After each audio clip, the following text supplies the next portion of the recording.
Nobody ever came to the sides with a clear idea of what they were searching for.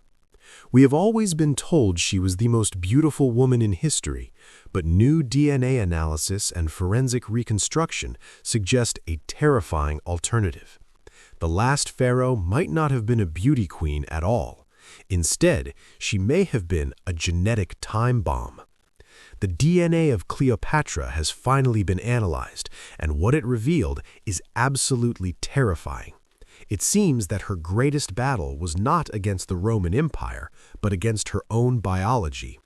But here is the catch. The clues have been hiding in plain sight for 2,000 years. You just have to know where to look. The door to the underworld. For 2,000 years, the sands of Egypt have held on to one specific secret, a secret that has baffled historians and treasure hunters for centuries. We are talking about the final resting place of the last pharaoh, Queen Cleopatra. Usually, most experts will tell you she is gone. They say she is buried under the modern streets of Alexandria, lost forever to earthquakes and rising tides. But for the last 20 years, one woman dared to say they were all wrong. That woman is Kathleen Martinez. She is not your typical academic in a tweed jacket. She is a criminal lawyer turned archaeologist from the Dominican Republic.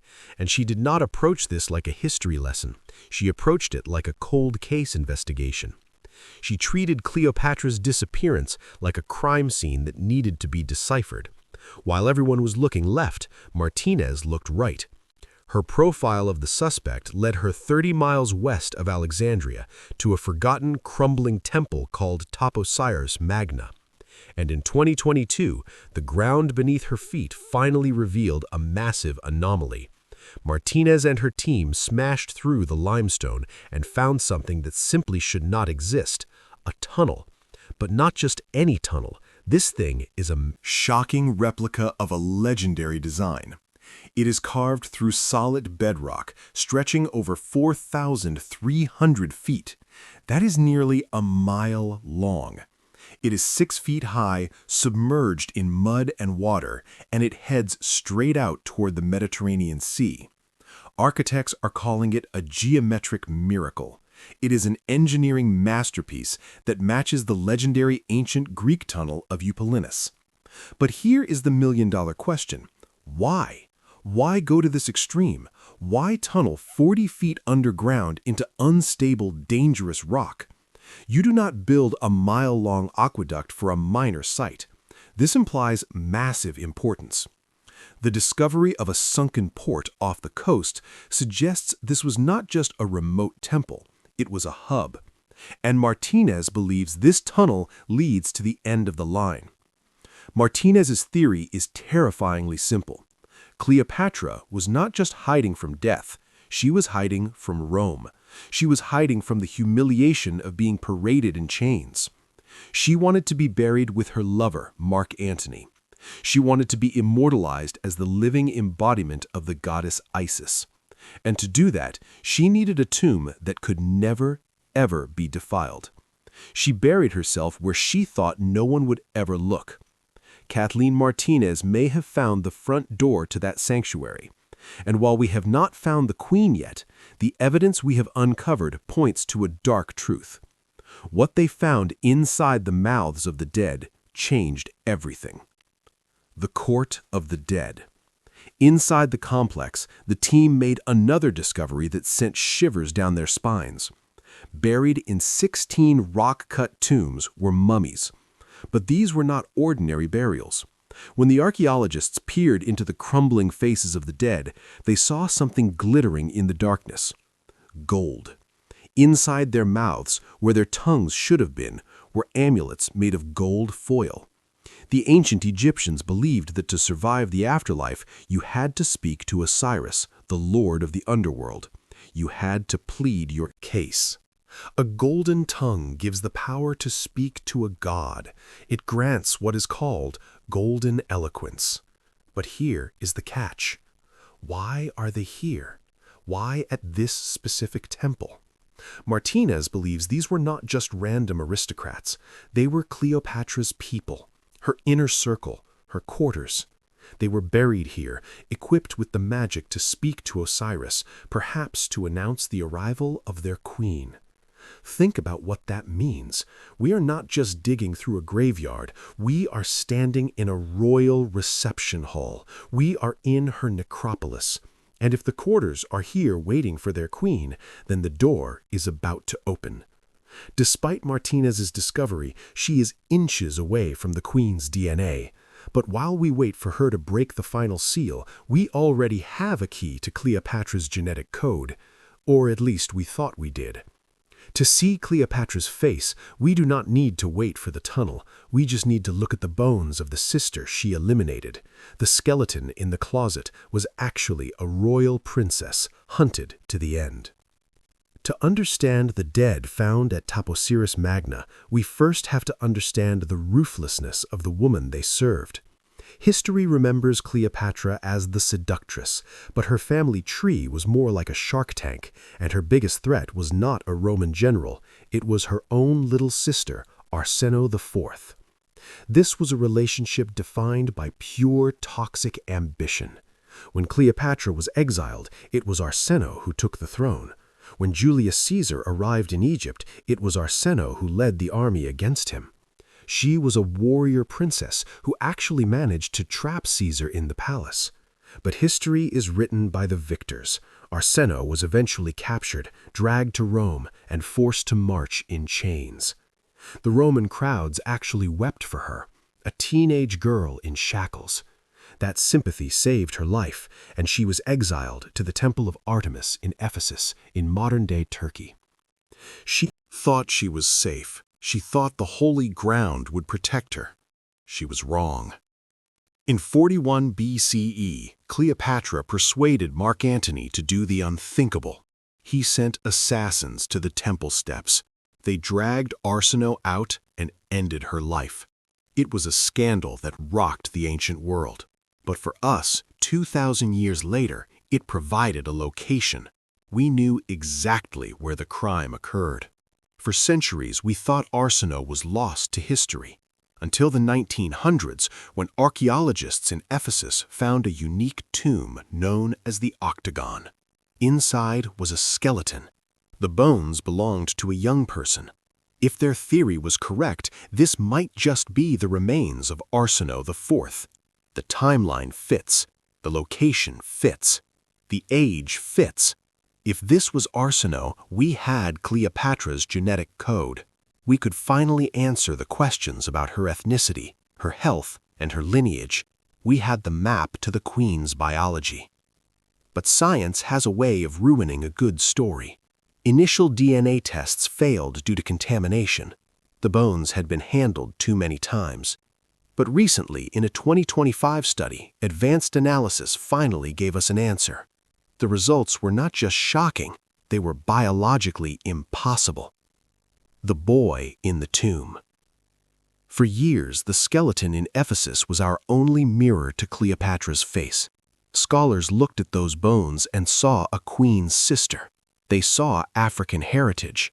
They saw the answer to a centuries-old riddle. But recently, modern technology took a second look, and the mirror cracked. The breakthrough happened in 2022.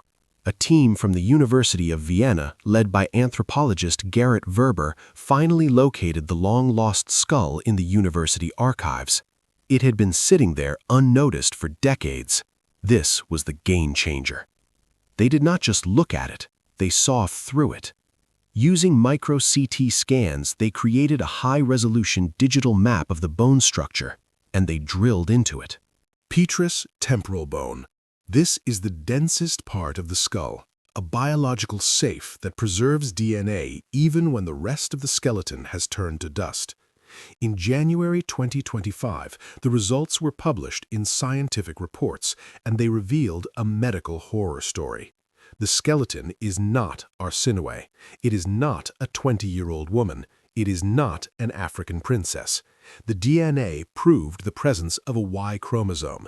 The sister of Cleopatra is a boy, specifically an adolescent boy between 11 and 14 years old.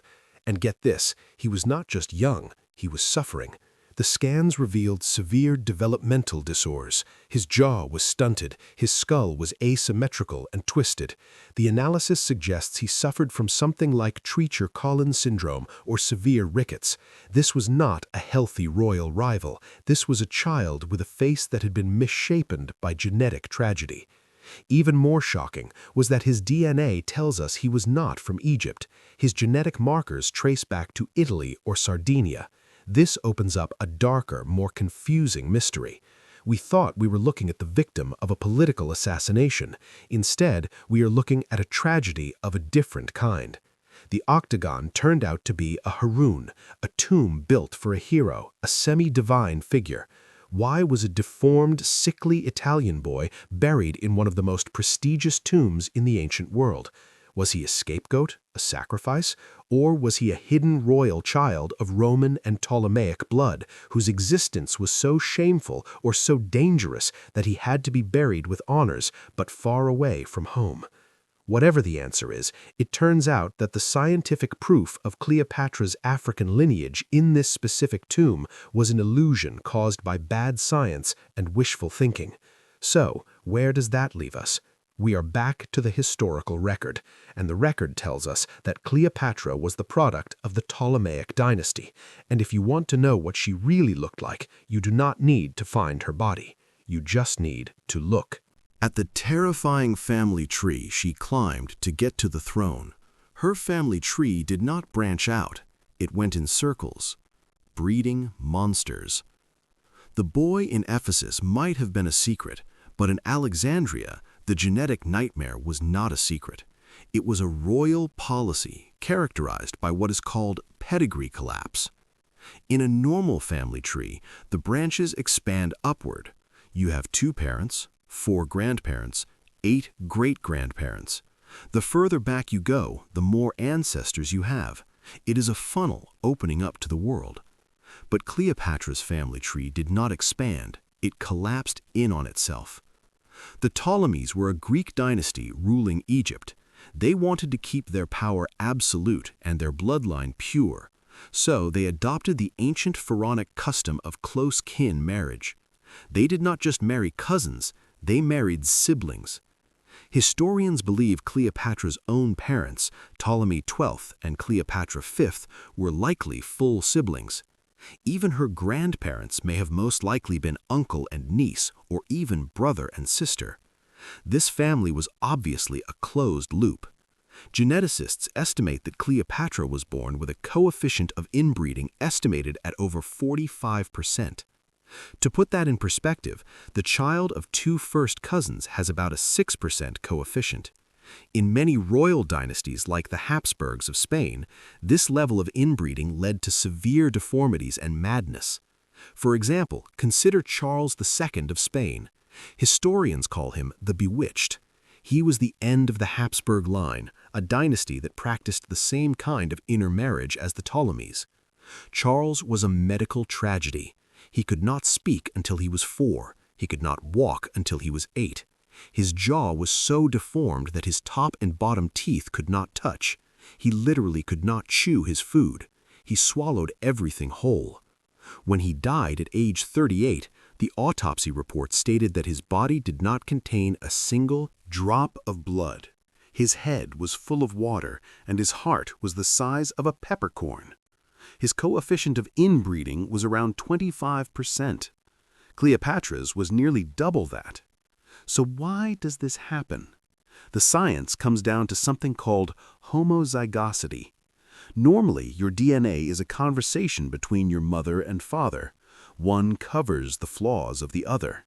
If your mother passes down a recessive gene for a weakness or a disease, your father usually passes down a dominant gene for strength to cancel it out. It is a biological safety net. But in Cleopatra's case, there was no conversation. The same genes repeating the same errors over and over. Because her parents were siblings, they carried the exact same genetic flaws. There was no healthy gene to step in and save her. Biologically, she should have been a disaster. Inbreeding like this usually results in the kind of deformities we saw in that boy in Ephesus. physical weakness, cognitive issues, short lifespans? But here is the terrifying paradox. History tells us Cleopatra was not deformed. She was brilliant. She spoke 9 languages. She charmed the most powerful men in Rome. So how is that possible? She might have been fighting a disease that looked like genius. The mask of youth. Was she a genetic miracle, a 1 in a million roll of the biological dice? Or have we been missing the signs of her suffering all along? To understand if she was a victim, we have to look at the perpetrators, her ancestors. If you want to know what Cleopatra was fighting against, look at her great-grand-uncle, Ptolemy VIII. This was Cleopatra's great-grand-uncle, but because of the family tree, he is also a direct genetic mirror, and he was a medical catastrophe. They called him Physcon, which translates to potbelly, but that was being polite. Historical records describe him as morbidly obese with limbs that were too weak to support his massive frame. He had to be walked around by supporters. But look closer at the descriptions. It was not just fat. Sources mention a swollen neck, prominent bulging eyes, shortness of breath. Modern medical historians, looking at the Ptolemaic dynasty, see a pattern of genetic metabolic disorders. They see a family line plagued by obesity and lethargy. And most terrifying of all, they see the markers of Graves' disease, an autoimmune disorder that attacks the thyroid. It causes bulging eyes and a goiter or swollen neck. And here is where the diagnosis gets terrifying. Graves' disease does not just affect the way you look, it affects the way you act. It floods the body with thyroid hormones, creating a state of hyperstimulation. Symptoms include manic energy, rapid speech, insomnia, and erratic high-stakes behavior. Does that sound familiar? Historians have always praised Cleopatra for her boundless vitality. They say she could work all night, that she was constantly on the move. We have framed this as genius, but medical anthropologists are now asking a darker question. Was Cleopatra's legendary energy actually a symptom? Was the fire inside her a result of a genetic thyroid storm passed down from her uncle? So, how did she function? The answer might lie in a skill historians often overlook. She was not just a queen, she was a chemist. If she was living with the chronic pain of pedigree collapse, the same kind of joint and bone agony that plagued the Habsburgs, she likely turned to the royal pharmacy. Egypt was the pharmaceutical capital of the ancient world. If she was in pain, she had access to opium harvested from the poppy fields of Thebes. It was the ancient world's ultimate painkiller. Did she use it to numb the ache in her genetically compromised joints so she could stand tall during endless diplomatic receptions? If she suffered from the mania and insomnia of Graves' disease, she might have turned to Kaifi. This was a complex temple incense, often burned at night, known for its sedative properties. Plutarch wrote that its scent lulled one to sleep and loosened the daily tension like a knot. For a woman possibly trembling with hypothyroid energy, Kaifi would not just be a perfume, it would be medicine. Then there is the blue lotus, a mild psychoactive flower often steeped in wine. It produces a sense of euphoria, a floating feeling. We talk about her legendary charisma, but was that charisma natural or was it chemically induced? Was her magnetic, high-energy allure actually a delicate cocktail of blue lotus wine and adrenaline, keeping her floating above the pain of her own body? We know Cleopatra wrote a book on cosmetics called Cosmetikon. Fragments of it were quoted by later doctors like Galen. This shows she was not just buying makeup, she was researching it. Why? If the potbelly gene gave her skin issues or if Graves' disease gave her a goiter, her obsession with cosmetics was not vanity, it was camouflage. She may have experimented with kohl just to reshape eyes that might have been too prominent. She may have designed elaborate broad collars and jewelry just to hide a swollen neck. She was arguably the world's first biohacker, a brilliant woman trapped in a failing body, using every trick of chemistry, botany, and art to project the image of a living goddess, while privately treating herself like a patient. She painted a lie over her face, but the truth is underground, what we will find. And this brings us back to where we started, deep beneath the Taposiris Magna Temple, where Kathleen Martinez is still digging. For 20 years, she has been hunting for the final resting place of Cleopatra. And thanks to that massive tunnel, the geometric miracle, she is closer than anyone has ever been. But after everything we have analyzed today, the stakes of this discovery have changed. When we started this journey, we were looking for a legend. We were looking for the seductress who charmed Rome, the beauty played by Hollywood stars, the goddess Isis incarnate. But science tells us to prepare for something else. If Martinez breaks through that final wall and finds the sarcophagus, she won't just be uncovering a queen. She will be uncovering a medical archive. She might find a woman who was petite, perhaps frail, hiding her pain behind a mask. She might find a woman who looked less like a movie star and more like a survivor. A woman who fought a war against Rome with her mind while fighting a war against her own DNA with her pharmacy. Finding Cleopatra won't just rewrite history books, it will rewrite biology textbooks. It will finally answer the question, was she the genetic miracle who escaped the curse, or was she the silent sufferer who ruled in spite of it? For now, the excavated tunnel remains silent, swallowed by the heavy, suffocating stillness of the earth. Deep underground, the air is thick with thousands of years of dust, undisturbed and watching. Above ground, the advanced DNA sequencers and ground-penetrating radar units sit idle, waiting like hungry predators. They are the modern keys designed to unlock a door that has been bolted shut for over 2 millennia. Ready to analyze even the faintest trace of royal lineage. The ghost of the last pharaoh, Cleopatra VII, is still keeping her secrets, guarding her final resting place with a stubborn resolve that rivals her reign. She continues to taunt history from the shadows, eluding the archaeologists who have dedicated their lives to finding her. But this silence is only temporary. As technology advances, the gap between the legend and the hard evidence narrows.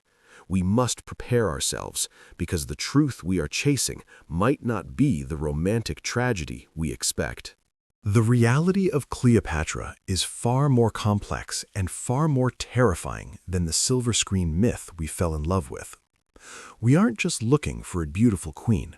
We are hunting for a ruthless political survivor, a master strategist who eliminated siblings to seize power, and a woman who watched her dynasty crumble in blood. When that tomb is finally breached, we won't just be rewriting history books. We will be staring directly into the face of a raw, ancient power that has refused to die. So, if they open the tomb tomorrow and find out Cleopatra looked like a monster, do we burn the history books, or does that make her even more impressive? Let me know your theory below. Don't forget to hit like and subscribe for more mysteries unearthed.